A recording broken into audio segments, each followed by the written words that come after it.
जबरदस्तीनं आपण वेगळं म्हणालात, कोर्टाने वेगळे आदेश काढलेत, आपण वेगळं म्हणालात आणि एमएससीबीने परस्पर आदेश वेगळे काढलेत की हे सक्तीनं मीटर बसवा।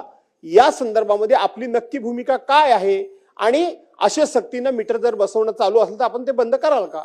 माननीय अध्यक्ष महोदय, मुळामध्ये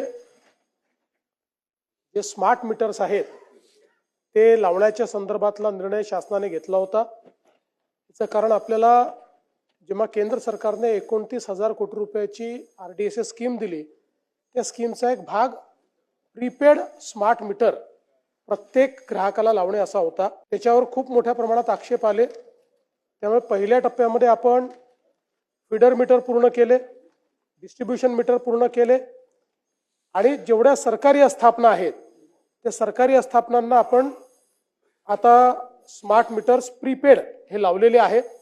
आपण ही घोषणा केली होती की नॉर्मल जे ग्राहक आहे यांना प्रीपेड मीटर आपण लावणार नाही। आपण त्या घोषणेवर कायम आहोत। नॉर्मल ग्राहकांना आपण प्रीपेड मीटर लावत नाहीये, त्यांना स्मार्ट मीटर लावतो। स्मार्ट मीटर लावल्यानंतर आतापर्यंत स्मार्ट मीटरचा लोकांना फायदा झालेला आहे, कारण आपण हा निर्णय घेतला की जो स्मार्ट मीटर लावेल त्याला 10% आपण वीज बिलात रिबेट दिलेली आहे। जवळपास 2 वर्ष दिली, मी एक्झॅक्ट मला आता आठवत नाही, पण त्यांना रिबेट दिलेली आहे। त्याच्यामुळे स्मार्ट मीटर जे काही लागलेले आहेत ते लागल्यानंतर, बरं म्हणजे स्मार्ट मीटरमध्ये सगळ्यात मोठा फायदा असा आहे, कुठल्या कालावधीत म्हणजे त्याचं ॲप आहे, तुमच्या मीटरचं किती म्हणजे तुम्ही वीज वापरली प्रत्येक तासाचा रिपोर्ट तुम्हाला मिळतो त्याच्यावर।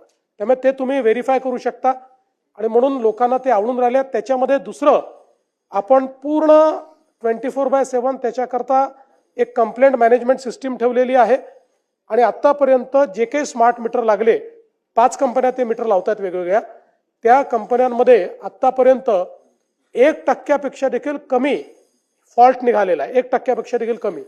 तथापि आपण जे लक्षात आणून दिलेलं आहे, कोणी हजर नसताना जर त्या ठिकाणी मीटर बदलण्यात येत असेल तर हे चुकीचं आहे। त्या संदर्भात आदेश दिले जातील। ज्यावेळेस तो व्यक्ती त्या ठिकाणी हजर असेल त्याच वेळी आपण हे मीटर लावू। सगळ्यात महत्त्वाचं, ज्या घरगुती ग्राहकांना स्मार्ट मीटर लागलं त्यांच्या कोणाचाही आतापर्यंत म्हणजे आहे, मी सांगितलं 1% कमी, पण 99% लोकांचं बिल कुठेही वाढल्याचं लक्षात आलेलं नाही। हे सूट दिली आहे, पुढील 5 वर्षाकरता दिली आहे। जो डीएफ स्कीम हमने चालू की थी जिसमें थकबाकी पेमेंट हुए हैं, उसकी 1 साल में मुद्दत खत्म हुई। मैं बार बार कह रहा हूं कि उसको एक्सटेंशन दिया जाए। क्या सम्मान मुख्यमंत्री जी वो स्कीम फिर से लाएंगे और वैसी स्कीम क्या लाइव मीटर्स के लिए भी लाएंगे?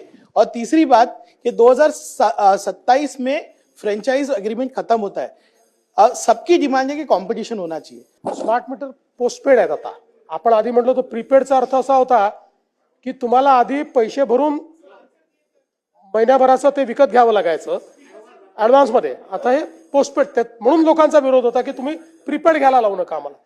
जे सन्माननीय सदस्यांनी जो विषय या ठिकाणी मांडलेला आहे, जरूर त्याचा विचार करण्यात येईल।